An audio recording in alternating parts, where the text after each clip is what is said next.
Hello and welcome to Rajya Sabha Television. You're watching The Big Picture with me, Frank Pereira. The recent violence between Dalit and Thakur communities in Uttar Pradesh that sparked off from Saharanpur during the B.R. Ambedkar birth anniversary celebrations in April and refuses to die down has reignited the Dalit protest movement.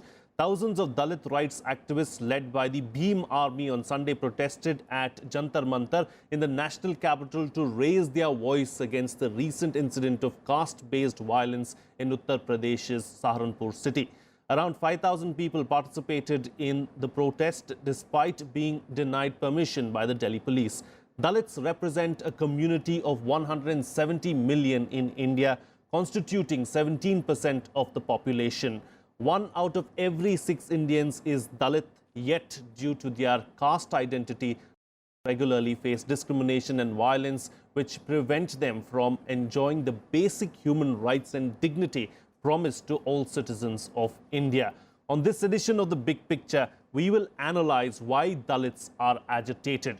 Joining me on the program today are Chandra, Bhan, Prasad, founder dalitfoods.com, John Dayal, social activist, Professor Vivek, Kumar, Department of Sociology, JNU, and Rakesh, Batabyal, Associate Professor, JNU. Thank you to all my guests for joining me on this edition of The Big Picture. Professor Batabyal, I'd like to start with you, of course. What is agitating the Dalits today, really?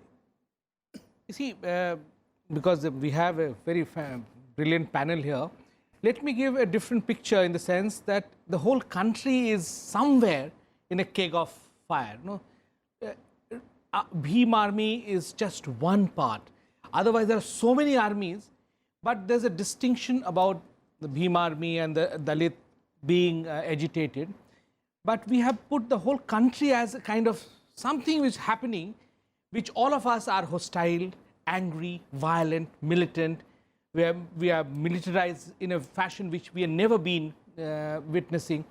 So therefore, this is a unique picture in which Dalit, the most oppressed, discriminated segment of the population, feel doubly aggrieved because we have created a scenario where the most, in fact, non-discriminated section of the population, which is, if I'm allowed to say, caste Hindus, are shown to be the victims of all kind of discrimination.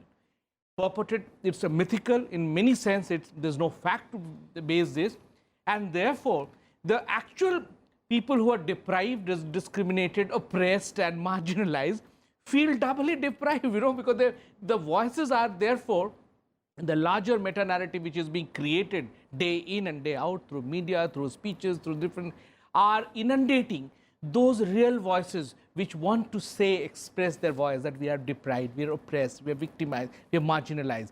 The similar is the case maybe of the Muslims, maybe the Christians, the minorities, micro-minorities. But the meta-narrative is about a community called Hindus being discriminated, deprived, oppressed. And that is creating a double anger if you go beneath the surface, because beneath all the social science and other explanation, beneath the surface, people are doubly discriminated today, oppressed. How to express that? And that in many places it comes out in different forms. Sure. John Dayal, do you agree with that narrative that has been put out by the professor where, caste Hindus are playing the victim card and the Dalits are feeling victimized henceforth and do not have anything else to do, and they're fighting for their survival by agitating? They are making great political capital out of this pseudo or virtual victimization. The victimization is entirely elsewhere. And I differ with the professor on a couple of semantic issues. First of all, I differ with you also on the numbers of Dalits, because this is counting only those Dalits that are counted under the Article 341(3). Yes. It does totally exclude the Pasmanda Muslim, which is a pretty large number, and the Christian Dalits, who could also be maybe 2 crores or something. So the total number of Dalits who face the similar... It's far higher than 70% is what you're saying. Oh, yeah, it's more than 20%. Yes. And they face identical discrimination. They face identical targeted violence. They face everything else without even the saving grace of Article 341(3). I have a slightly additional take, if I may say so.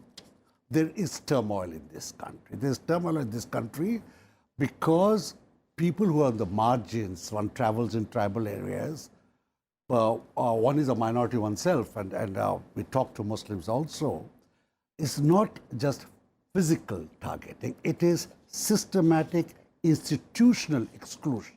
And that is there.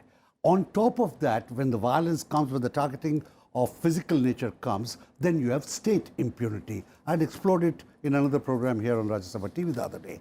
The state sides with the caste people, as is correctly called. I mean, I refuse to call them upper caste. What is this upper caste, lower caste staircase? The state machinery, especially when it comes to violence and justice, the impunity is, you can cut it with a knife. So if there is violence, it goes on. I mean, these people were lynched while hordes of policemen and officers were watching. Some of them possibly were even filming it. After all, the pretty high quality filming going on there. And they were all watching. So this is there. The collector is not held responsible. The chief minister is not held responsible. And at the end of the day, the prime minister washes his hands of the whole thing. Okay, fair enough. Professor Kumar, do you believe that fixing responsibility, you know, pulling up people who are responsible for everything that's going wrong with the Dalits, you know, if that happens, things are going to change? Or do you see no change happening at all in the near future? Well, if you see that these types of atrocities are not new, and you know, time immemorial they are taking place, and sometimes the rates go up, sometimes the brutalities go up. But right now we are in 21st century. We should have been behaving in much more civilized way. But the examples from Rohit Vebula to Una to Uttar Pradesh suggest that actually people are not ready to treat these people as humans. That is the question. The second question is that, you know, why are they agitating in this manner? As you were saying that the people guilty should be punished. Of course, it should be punished. But where are the institutions? One institution, Article 338 of Indian Constitution says that that will be a commission. The commission post, the Scheduled Caste Commission post is lying vacant for months together. And even that is not there. So virtually, Dalits are feeling political orphans in this country. And there is not even one Dalit who is raising their voice. In the parliament, at the center, or in the state Vidhan Sabha, there is nobody to speak. Ram Vilas Paswan, Ramdas Athawale, Ram Raj or Udit Raj, they are all in the power, but they are not raising their voices. What about the Justice Minister, Empowerment and Justice Minister? Where is his voice? So I think there has to be some accountability fixed of the day, but nobody is speaking. And that's where they are political orphans, institutionality, the representatives, and of course the local administration. They are not acting, or they are acting in tandem not to listen 18% of the population in India. Okay, sure. Chandra, Bhan, Prasad, as a member of the Dalit community, you know, where do you see the problem really lies? And do you believe that agitating this way is the only way forward? Because the professor has suggested that Dalits are political orphans, so there is no real voice for Dalits, so this is the only way to take the agitation or to take the problem forward. I endorse and share whatever Prof. Vivek Kumar has just said, but let me add, for the first time in the history of Uttar Pradesh, it appears a Hindutva government has come into being. And the central to all the dispute in Saharanpur is one board that Bhim Sena has put up opposite to their village, one village, the Great Chamar. The day the board was put up, disputes began, because caste Hindu society is not prepared to accept a community saying we are great people. And the leader, the Chandrasekhar Azad Ravan, the complaint local people have, that look, he is a Dalit and look at his moustache. Look at his moustache. And I have enough evidence to show that Dalits were not allowed to grow pointed moustache in this country. Third, this gentleman called Chandrasekhar Azad drives Royal Enfield bullet bike. If you recall the past, all the police stations in this country had a horse. The police station in charge till 1970 would ride a horse to catch criminals and all that. That horse was replaced by bullet bike. So a Dalit riding a bullet bike and going across caste Hindu localities is an open challenge. And to say that, why I said that it is a Hinduized Hindutva government, because under Hinduism, Dalits are not expected to wear new clothes, they are not expected to grow pointed mustaches. They are not allowed to ride horse. It happens every year in Haryana, Rajasthan, where groom is beaten up. And certainly, Dalits are not supposed to be saying that we are great. Chamars have defeated the army of Brahmins in Kashi.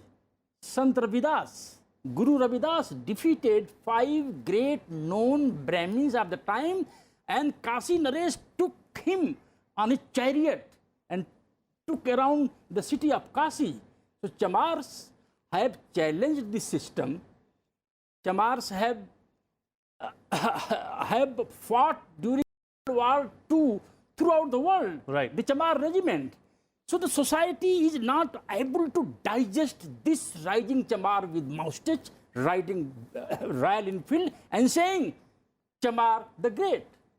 Sure, fair enough. Is that what's happening, John Dayal? You know, this as a people, we are not able to digest the rise of somebody else. The assertion of identity, the assumption of all the symbols which were there with this so-called upper caste by a people who were invisible, who were supposed to be unheard, unseen. They would come before dawn and clean up your muck. They would remove the animal, dead animal, before anybody could see it. Suddenly, they are not only visible, they are asserting, as you said, themselves as human beings. And that a community or a system can find that intolerable speaks so much for where we are, despite modernity. How do we change things? Because, you know, this problem lies right at the school level, because where you see Dalit children being sent to a separate hall to eat, they can't drink from the same water source. All these problems exist at the school level. So how do you change that? Dr. Ambedkar spoke of annihilation of caste. I mean, there is untouchability has been removed. In paper, it's still practiced strongly across religions, as Justice Mishra found out. So that not only that annihilation didn't take place, even untouchability, which was a SOP, hasn't really been implemented. And this speaks for, as both the professors said, of a system that is refusing to, I will not call it failing to, that is refusing to accept the fact that everybody is equal. They are afraid that if you say everybody is equal, some sort of a system superstructure based on religion that they've structured will collapse. So here, the rise of the Dalit is seen as a threat to the very superstructure of what he's called it Hindutva, I didn't call it, but what is in fact the faith itself.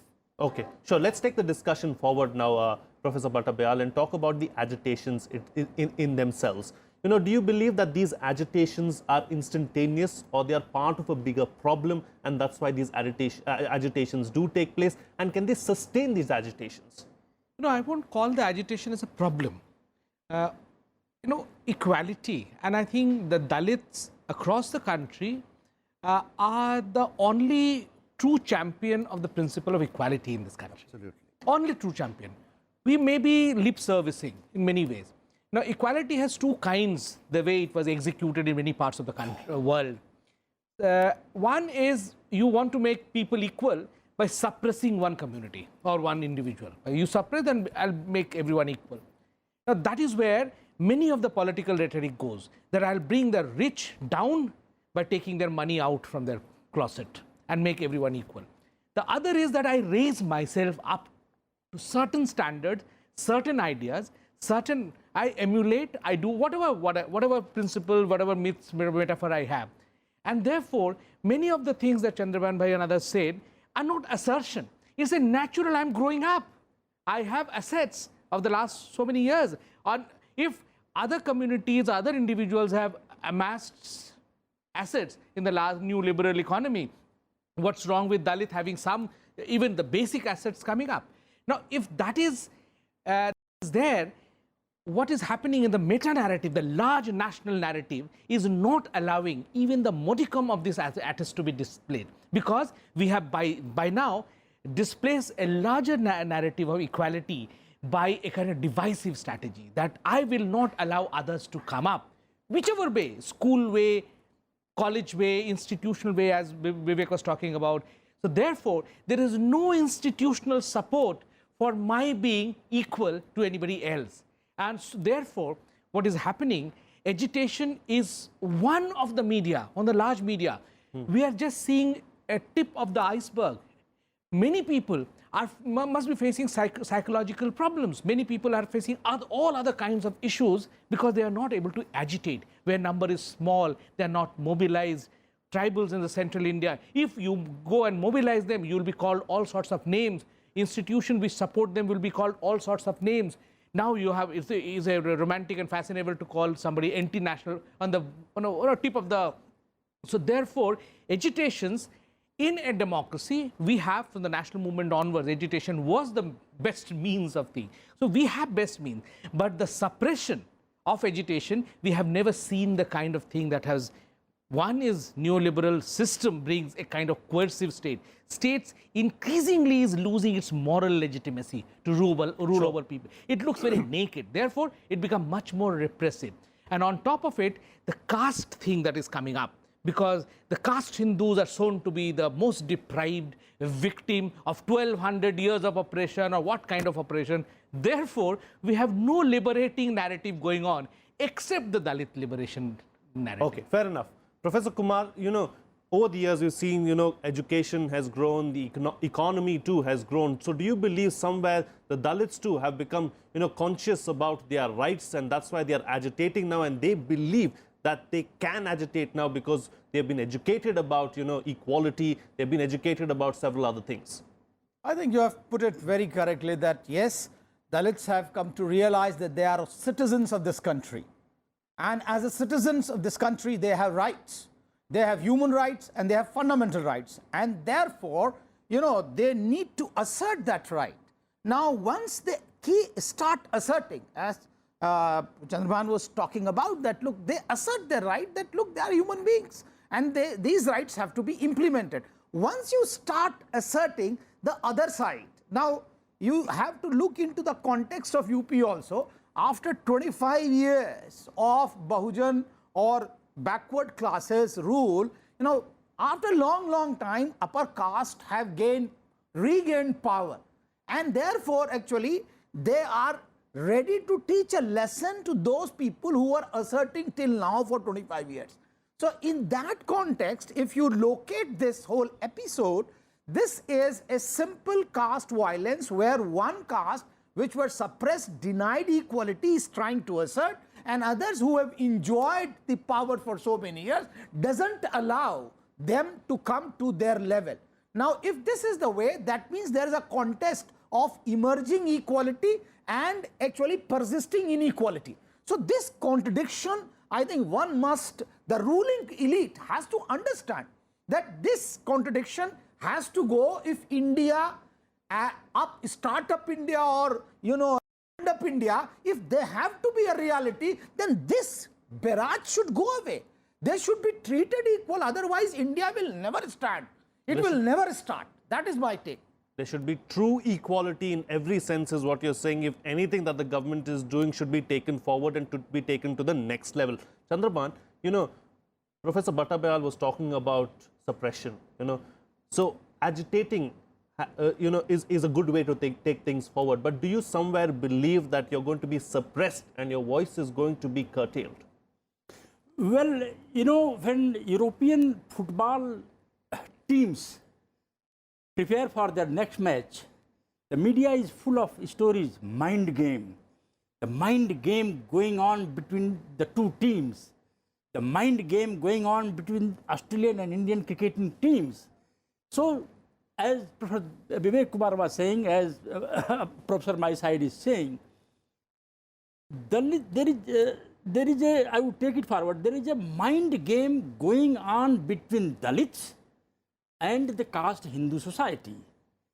So, in this mind game, if one billboard saying the great Chamar can unsettle the entire caste Hindu society, a billion billboards using no weapon, no spoken words, a billion billboards saying the great Chamar, the great Valmiki, the great Pasi, the great Dhobi, the great Khatik will demoralize caste Hindu society. A primary school teacher in Uttar Pradesh gets on an average 38,750 rupees salary a month. I have done research on 4 districts, Shahjahanpur, Hardoi, Sitapur and Lakhimpur Kheri. There are 4,200 scheduled caste Dalit school teachers. Their annual income is 8 lakh. In other words, each teacher can buy a Royal Enfield bike. Do nothing.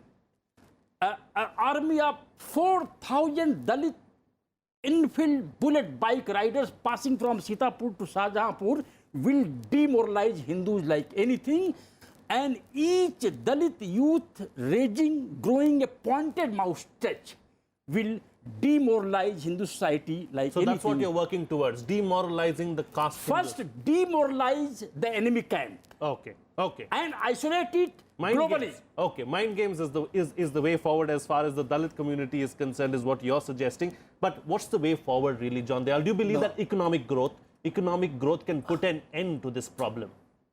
Before that, I just because memory goes back pretty far, almost 50 years, I must tell you that any time there has been assertion in the past, and not just in the Indo-Gangetic plain, even in what is now Andhra and Telangana and Tamil Nadu, there has been very brutal response from the self-styled upper castes in the past. There have been massacres. So there is a role for the state to ensure that doesn't happen. But the psychological benefits of winning this mind game, I think, is crucial at this juncture.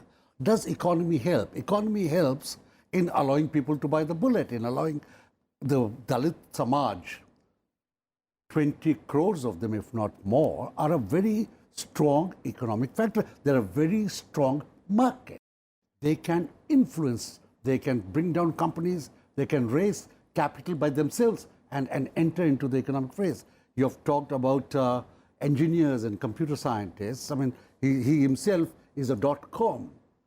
So he's quite comparable with Mr. Narayan Murthy and Infosys, .com versus .com. This both opens up avenues, but also, as has been said earlier, the neoliberal thing also has its disadvantages. It's a field where one has to tread very, very warily, because I'm running out of time, so I'm going to get quick comments from all my other guests as well. Professor Batabyal, what's the way forward? I think capitalism has its own logic, and Chandra Bhan believes. So it will bulldoze many of the identities, and that is the fear among the classes which controls many of the assets. So therefore, they don't want to share it. But the lessons of history is that the side which has morality to its side and oppressed always had the moral upper hand. Yes. Like the Palestinians, despite all the suppression of the last 50 years, they still are fighting for justice. And therefore, so long as the Dalit, the tribals, the Muslims in the country at the moment are facing the brunt, the tribals, nobody champions their cause. Therefore, they have, in some sense, the upper hand moral. And if you want to suppress that through some narratives of victimhood, it's not going to do that. Sure. Let the capitalism play its own role, bulldoze assert identities, and give us the institutional framework in which citizenship thrives. Okay, fair enough. You know, another thing that the Dalits have on their hand is, of course, strength in numbers. Now, if they play their cards right, Professor Kumar, it's going to work, isn't it? I think actually the simple, the simple logic is that institutionality. implement the constitutional measures in letter and spirit, and things will be falling in line. But I think if you need political will, I think self-representation is more important. Self-representation in different institutions, university, bureaucracy, judiciary, where are the Dalits? Industry, where are the Dalits? Where, media, you see, where are the Dalits? So I think if you don't give them self-representation, the assertion will be like this, which will be, of course, straight and spilled. But if they are represented in these institutions, I think things will fall in line and they can implement the laws which have been given in the constitution. You don't need any other measure, just give them self-representation. Self-representation and follow the law in letter and in spirit, and everything should be in good place. Yes, John Dayal, quickly, and then Chandra, you can close the show. Very quick word. I like the moral compass which he has presented, and I think between the Dalits, the Christians, the Muslims, the Sikhs, the Adivasis, this moral alliance is a very good thing and should be nurtured in the future. But I thought I should also put in a word of caution. I get a lot of mail, people talk to me, and they say you are unnecessarily needling these upper castes, and therefore they are becoming defensive. They are allow them to reform themselves instead of enforcing some sort of a reform, some sort of acceptance. And I think this is a very dangerous logic, because it's also a threat implied in it. Right. And that has to be addressed by the state, as Professor mentioned. Fair enough. Chandra, please close the show for us with your concluding remarks. March 7th, I was visiting a Dalit dominated village in Sitapur district of Uttar Pradesh, and I asked the elders, what were the prohibitions in your childhood? An 80-year-old man says, we were not supposed to laugh loudly in presence of caste Hindus. So I would say Dalits should look happier, pleasant, smiling, laughing. Even if they are not happier, they should act that they are very happy. This will demoralize caste Hindu society, and Bhim Sena will grow even stronger. Okay, on that happy note and on a smiling note, we'll call it a wrap on this edition of The Big Picture. Chandra, Bhan, John Dayal, Vivek, Kumar, Rakesh, Batabyal, thank you so much, gentlemen, for joining me on the program and putting things into perspective for us. That's all the time we have today. See you again next time.